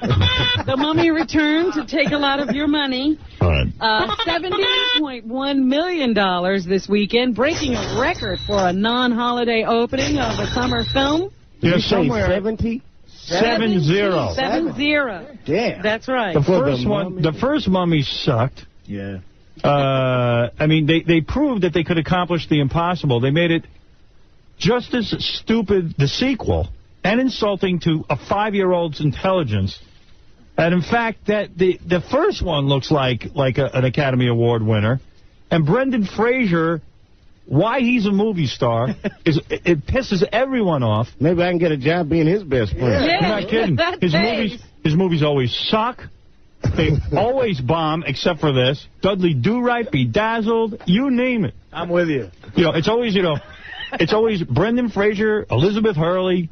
You know what? But he's the guy they say, well, who can we get? To play opposite of Mummy, because really the Mummy's the star of the movie. Tom Cruise must be busy. Brad Pitt is busy. Oh, well, let's get that guy. You know, the guy, Dudley Do-Right. He made some gay movie that was good, but nobody paid 10 cents to see. And then there was one with a puppet monkey that no one saw a couple of months ago. Horrible. It was like a puppet monkey. Yeah. It was like hey, this is supposed to be a real monkey. It was a puppet monkey. $40 on Brendan. Monkey Bone. Yeah, it was really They actually asked me to be in that movie. Who did? Someone making Monkey Bone. The guy makes seriously horrible, horrible movies. He is the new Matthew Modine. Oh, stop. I'm just kidding. I like Matthew. Modine. Good. All I can say is He's never been good. nothing can save us. Nothing can save him. Oh, man. But he is the #1 guy. $70 million. Yeah. Hey, I cannot believe it. It's an insane amount of money. So there'll be more Brendan Fraser. Ass Mummy. Yeah. So it's well on its way. You know that Driven, Sylvester Stallone's supposed to be a big star. In one day, The Mummy made more than that movie's made in 2 weeks. Let's not forget Flashback and Airheads. Dudley Do-Right. We are trying to forget those. George of the Jungle.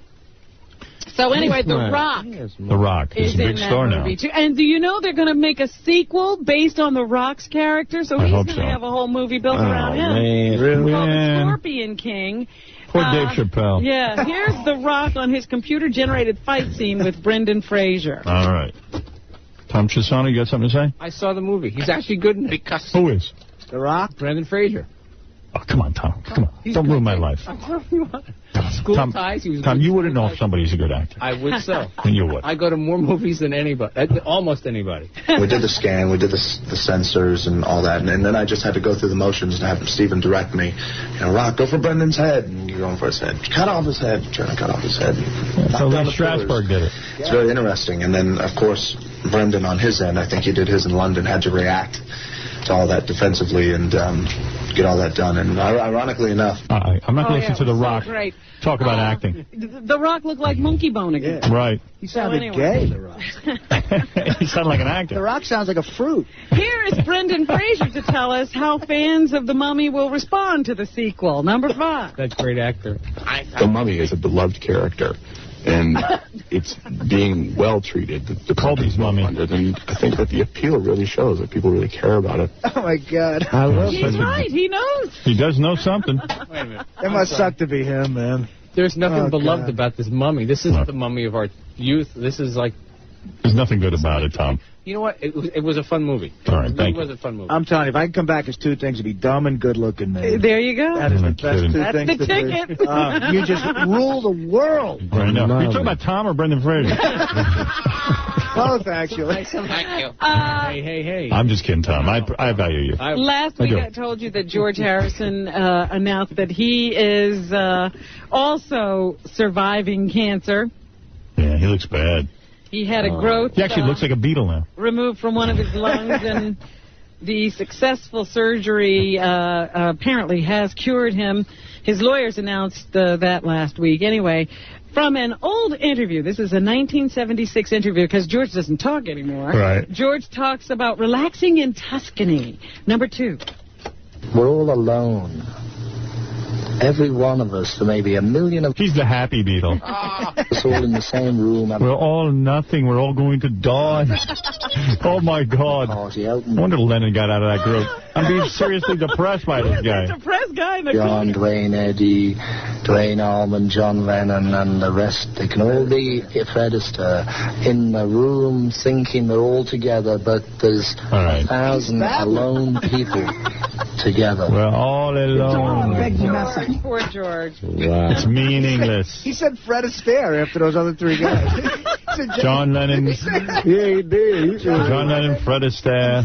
Dwayne Allman and Fred Astaire. We can all be in the room together, but we're all alone. Probably everybody. Bryant Gumbel was asked if Survivor has been good for CBS. Number 4. Yes, it has. It has been very good. I mean, I think for all the right reasons. It's good entertainment. It's something the whole family can watch. Yeah, it's really good. It's wrecked my career. Is that Bryant or Kermit? No, it's really wrecked my career. I mean, I used to think I was a serious journalist, and now I'm interviewing Colby and his mother. It's exciting. It's unpredictable, and the people are good people. Unpredictable? Everyone's good. Exciting, unpredictable. And Burt Reynolds is in the #2 film. He got a job from Sylvester Stallone to be in Driven. And that was a good idea. When did Sly ask him to take a role in this movie? #6. I was 6. Sly and I had talked about doing a film together for Sly. I hate to say how many years. Long. Sly and I. And when Sly said, I got a film for him. I thought it was Spencer. Yeah, Sly and I got a movie going. That's all, me and Sly. And what does he think of young actors in Hollywood today? #7. They all suck. Not good. Brendan Fraser's been after me, making some noise out there. I like young actors a lot because I like the girl young actors. I used to be one. Yeah. I was one once 100 years ago, and I remember perfectly who was kind. Robin's heard a few sound bites. I remember my hair fell out of my head, and I hit Judy Carr in a good left. Who wasn't, and how much it meant to me. So you can tell them where the minefields are. Some of them they got stepped on anyway. But shut up. I wish you would have told me years ago. I've stepped on a few of them. What minefields don't we know? Don't do a movie with Norm Macdonald. What minefield are you going to warn us about? And Finding Forrester, which is a film with Sean Connery, is now on DVD and love that movie. Available on video. So here's Sean Connery to explain why he was attracted to this project. #9. The great attraction for me was I felt it had to be further developed. She'd make that duty he's been holding on to. It was the idea that these two could actually meet and have any... I don't care. Come on, we got to get out of here. It's late. That's what... Thank you, Robin. I want to thank, of course, the great Artie Lang. Artie. Thank you. He's on Norm Friday nights, we think. It might have been canceled. We're not sure if he's on or not. But, we'll know in a week. We'll know soon. Let's hope that continues. And tell Norm I said hey, man. I will. I guess he was probably listening, so hey, Norm. Dave, next time try and hail the cab a little earlier. Yeah, my bad, Howard. See him at or the stay closer so you can walk. Dave Chappelle at the Toyota Comedy Special on June 6th. Tickets 212-247-7800 or go to toyotacomedyspecial.com. It's going to be a great show. This guy is funny. Hey, thanks, man. Yes. Thanks to Colby from Survivor. Colby. Yo, yo, yo. What's up, Colby? He blew it, man. He blew it. If you're a pretty girl and you want to go to a prom with a guy with spina bifida, contact... I'll forget it. I'll work on that. Yeah, you better take care of that yourself. Tomorrow, Chris Robinson from the Black Crowes, the luckiest man in America. Married to Kate Hudson. That's a good deal. Can't wait to talk to him. Win Fred's Money with John Popper. And later this week, Jackie Stallone and her psychic dogs. She's bringing in the dog. That's right. All right.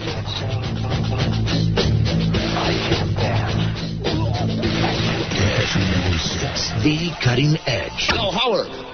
Howard. If you get caught red-handed banging on K-Rock floor, shame on you. On ETV, you make sure that Robin ain't in that booth looking at you. You dig? Dig that? Wasn't me. All right. You know I came in and I saw Howard Stern just banging on the K-Rock floor. Wow. Picture this, he was butt naked with a pretty girl on all fours. How could he forget that Robin was in that extra seat? Bet her jaws hit the floor when he told her it wasn't me. Make sure you know that you're really not a right for this. I never used to see I made the jigger low flex. As somebody else said, but you in the complex. Seeing is believing, so you better check your specs. You know she are gonna bring out whatever things up from the past. All the little evidence, you better know if he must. Quick my answer, no hope it out. But if she back out, you know you better run fast. Left it. Exit stage left.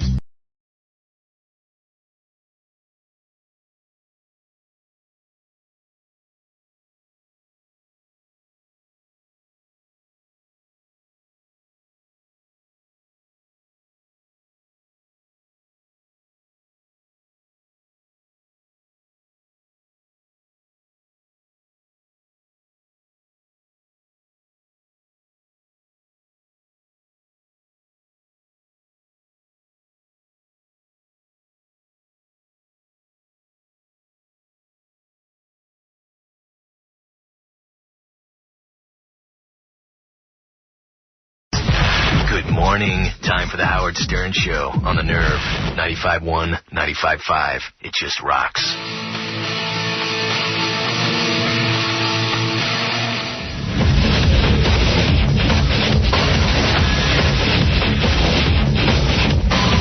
Yeah, what's happening, baby? Everything. What's that? Good morning. Yeah. What a show. What a show today. Artie Lang, of course, is here, and I don't know why I say of course, but I do, because maybe I'm exhausted. Artie Lang is here. What's up? Who is on a show that, did you get renewed or not? No. Okay. Is it over? Yeah, it's done. Oh. It's the end of an era. The Norm Show no longer exists, Robin. How long did the Norm Show last? 2 seasons. 2.5 years. Wow. That's a total of 7 shows. Yeah, I think we'll be on the USA Network soon. Yeah. Was Norm Nobody pissed? else chomping at the bit to pick you up? Was Norm pissed? I don't know. I haven't talked to him. I guess, you know. You haven't? When did you get word? Like about 3 days ago. Oh, yeah? And how did you get word? My agent called me up and said, by the way, it left a message on my machine. and said, you know, the show's not coming back. We just got word. So she was at some party, though. She was having a good time. Yeah, she was. She was at a party while she's telling you you're out of work. Right. Her other clients were working. Well, hopefully there'll be a Dirty Works, too, and that'll happen. That's in talks right now. Good. But nobody, you know, like sometimes with these shows, when they get canceled by a major network, UPN or the WB comes and picks them up, nothing like that? Yeah, we thought maybe that would happen, because Warner Brothers produced it. So far, no bites. Oh, no. Well, see Artie in his living room Friday nights at 9 o'clock. That's right, I'll be there. All right. Sorry to hear that. That's all right, man. Personally, I never watched the show anyway. Well, you know. I don't know why. Never find it. I love Norm, I love Artie, but I never could find it. It's too hard. They moved it around a lot. They actually didn't, did they? No, they did. It was on Wednesdays first after Drew Carey, and then after a season and a half, like they do with most hit shows, they moved it to Friday. And ruined it. Yeah, right.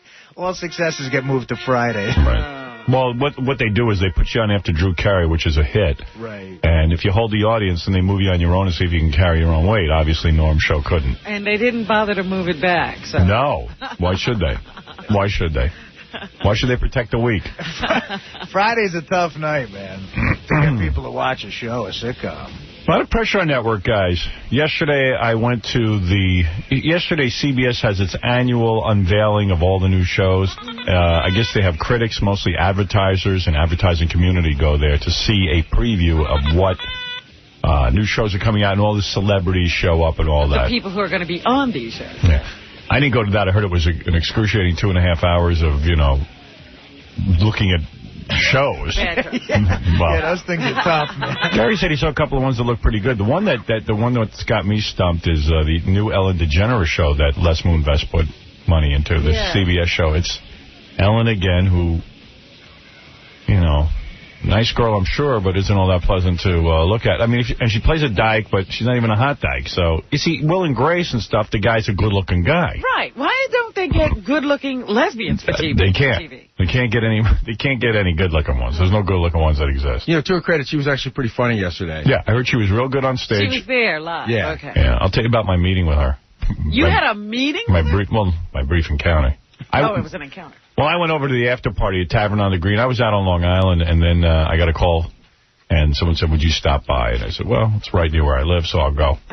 So I did it. I went over there, but it's funny as hell. I got some funny stories to tell you.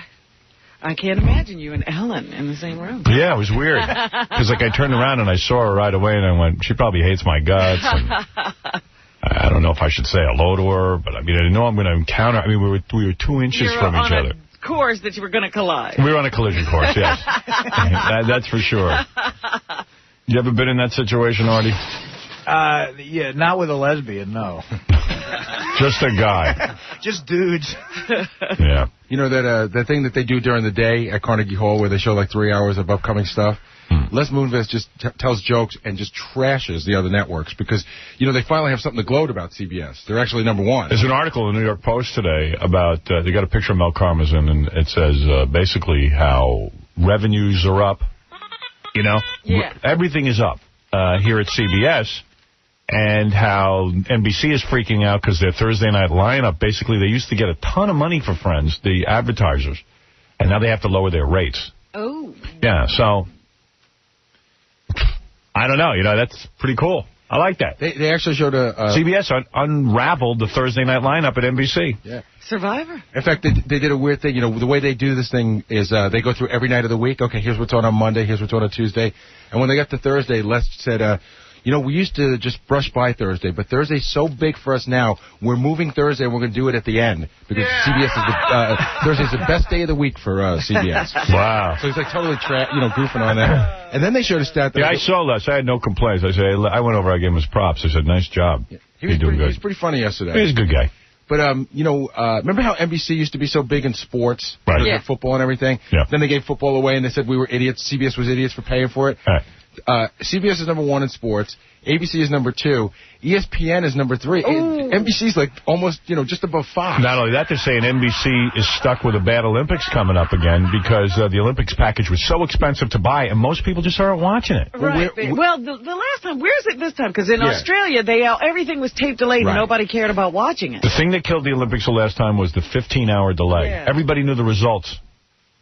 And everyone knew the results.